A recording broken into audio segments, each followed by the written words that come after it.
If the book gets out, he's broken the law, and I would think that he would have criminal problems. This is the book that President Trump does not want the American people to read. And maybe he's not telling the truth. He's been known not to tell the truth a lot. John Bolton is the highest-ranking official to write an insider account of his experience inside Trump's White House. Why is this the book President Trump doesn't want anyone to read? Because this is a book of facts. So why wouldn't President Trump want to know about those facts? Because I think it shows a pattern quite contrary to the image he would like to convey of a decisive president who knows something about what he's doing.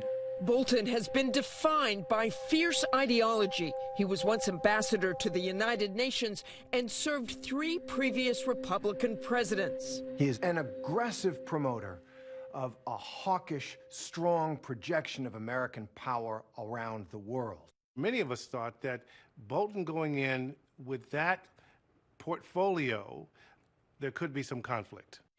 On April 9th, 2018, Bolton started his job as Trump's 3rd national security advisor in less than 15 months. Breaking right now, John Bolton is in. Good news as national security advisor. John Bolton's the right guy at the right time. I think he's going to be a fantastic representative of our team. He's highly respected by everybody in this room. You are going to do a fantastic job, and I appreciate you joining. Thank you. It's an honor to be here. But John Bolton is about to join a revolving door of advisors.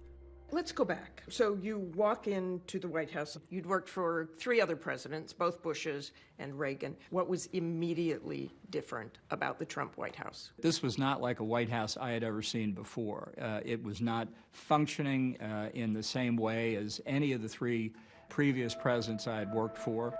From his first day in office, Trump was a president unlike any other. We are not going to let the fake news tell us what to do. Unpredictable and often incendiary. If you're not happy here, then you can leave. That's what I said in a tweet, which I guess some people think is controversial. A lot of people love it, by the way.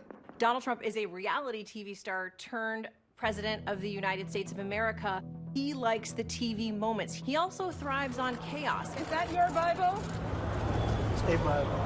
Even the daily schedule at the White House was unorthodox. What most people found striking was that Trump's official day didn't start until almost lunchtime. Trump was not loafing during the morning. He talked to all manner of people. Who were those outsiders he was listening to? I don't really know. I think they were friends. Sometimes he would say, a very wise person told me X, or somebody who really knows this stuff told me Y. What were his briefings like? Was he reading his briefings? Well, my experience was he very rarely read much. The intelligence briefings took place perhaps once or twice a week. Is that unusual? It's very unusual. They should take place every day. The president should read extensively the material he's given. It's not clear to me that he read much of anything. There was just an unwillingness on the part of the president, I think, to do systematic learning so that he could make the most informed decisions. I'm a very stable genius. The president has referred to himself as a stable genius. Is that what you saw? Really, how can anybody call himself a stable genius? He did say it a couple times when I was in his presence, and I just didn't react to it. You wrote the president was not just uninformed, but stunningly uninformed. Can you give us some examples? Well, there were things that we went over again and again and again that just didn't seem to sink in, like why was the Korean Peninsula partitioned in 1945 at the end of World War II, and what did that lead to, and how did we get to that point? You say in the book that Trump asked General John Kelly if Finland was part of Russia? He said those things, absolutely. And when you're dealing with somebody who asks questions like that, it's very hard to know how to proceed. Would you say anything to him about this? Well, you don't necessarily say to any president, you know, Mr. President, you really got to buckle down here and do your lessons. So, no, I didn't do it that way. But certainly tried on a couple of occasions with, I think, success from time to time. From the beginning, the Trump White House was a family affair. Both his son-in-law, Jared, and his daughter, Ivanka, hold key positions as his advisors. They even have a disparaging nickname. They call them Javanka because they're sort of seen as one and the same. Somebody once said to me, in the Trump White House, there's family and everyone else is the help.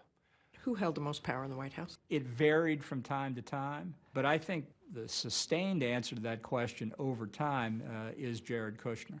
Thank you, Jared. My star. He is so great. If you can't produce peace in the Middle East, nobody can. Jared Kushner deals with everything. Think about it.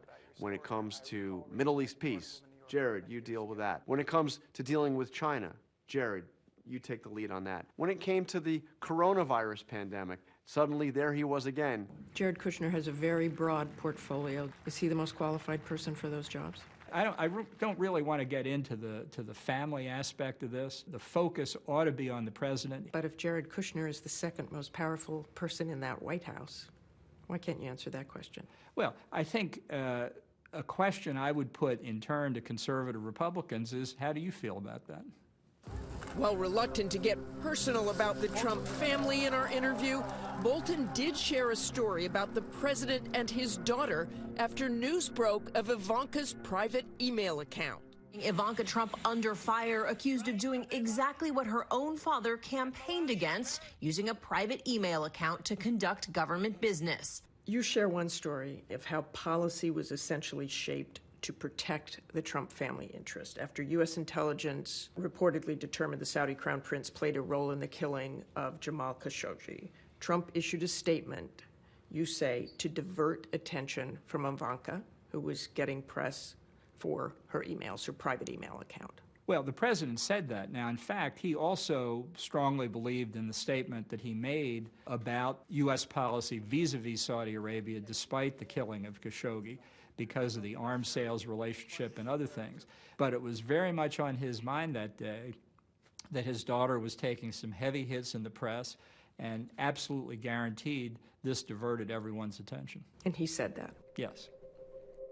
But what's garnered a lot of attention is Bolton's assertion that he saw a disturbing pattern behind the president's decision-making process. You say that you were astonished by what you saw. A president for whom getting reelected was the only thing that mattered, even if it meant endangering or weakening the nation?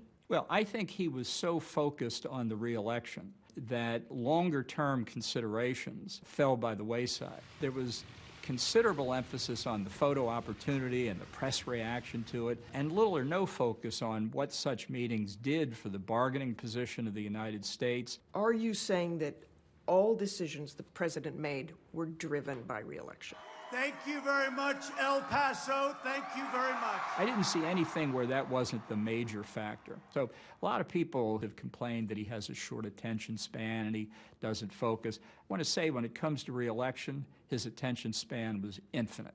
It's just too bad there wasn't more of that when it came to national security. You described the president as erratic, foolish, behaved irrationally, bizarrely. You can't leave him alone for a minute. He saw conspiracies behind rocks. He couldn't tell the difference between his personal interests and the country's interests. I don't think he's fit for office. I don't think he has the competence to carry out the job. There really isn't any guiding principle that I was able to discern other than what's good for Donald Trump's reelection.